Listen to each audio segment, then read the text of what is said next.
আমরা কেউ এই মুচলেখা দেয়নি, কোন অত্যাচারের মুখে দেয়নি।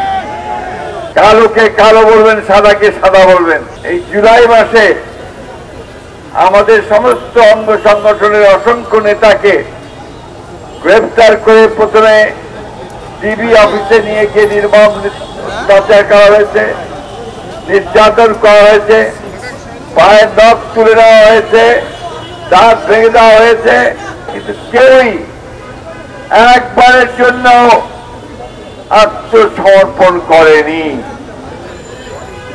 কথাটাকে জোর দিয়ে বলছি, ডিবি অফিসে যখন অত্যাচার করা হয়েছে আমাদের নেতা কর্মীদেরকে, এমনকি সিনিয়র নেতাদেরকে,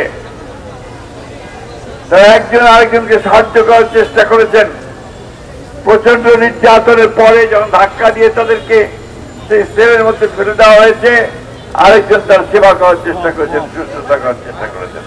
সব মশার বিরুদ্ধে সুরক্ষা দিতে এলো বসুন্ধরা এক্সট্রিম অ্যারোসল, মশার বিরুদ্ধে এক্সট্রিম সুরক্ষা।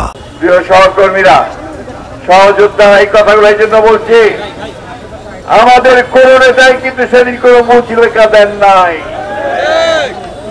আমি এই জন্যই এতক্ষণ এই কথাটা বললাম। আজকে টেলিভিশনে, আজকে পত্র পত্রিকায় বারবার করে সেই ডিবি অফিসের ছবি দেখানো হয়। আমাদের যে নির্যাতিত নেতা কর্মীরা, যাদের নখ তুলে নেওয়া হয়েছিল, হাত ভেঙে দেওয়া হয়েছিল, ঝুলিয়ে পিটিয়ে মারা হয়েছিল, এমনকি আমাদের সিনিয়র লিডার টুকু সাহেবকে পর্যন্ত সেদিন ছাড় দেওয়া হয় নাই। কই আমাদের সাংবাদিক ভাইরা তো তাদের ছবি চাপে না।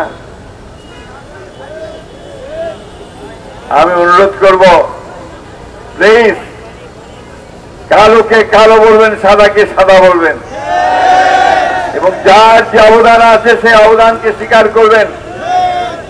আমরা কেউ এই মুচলেখা দেয়নি, কোন অত্যাচারের মুখে দেয়নি।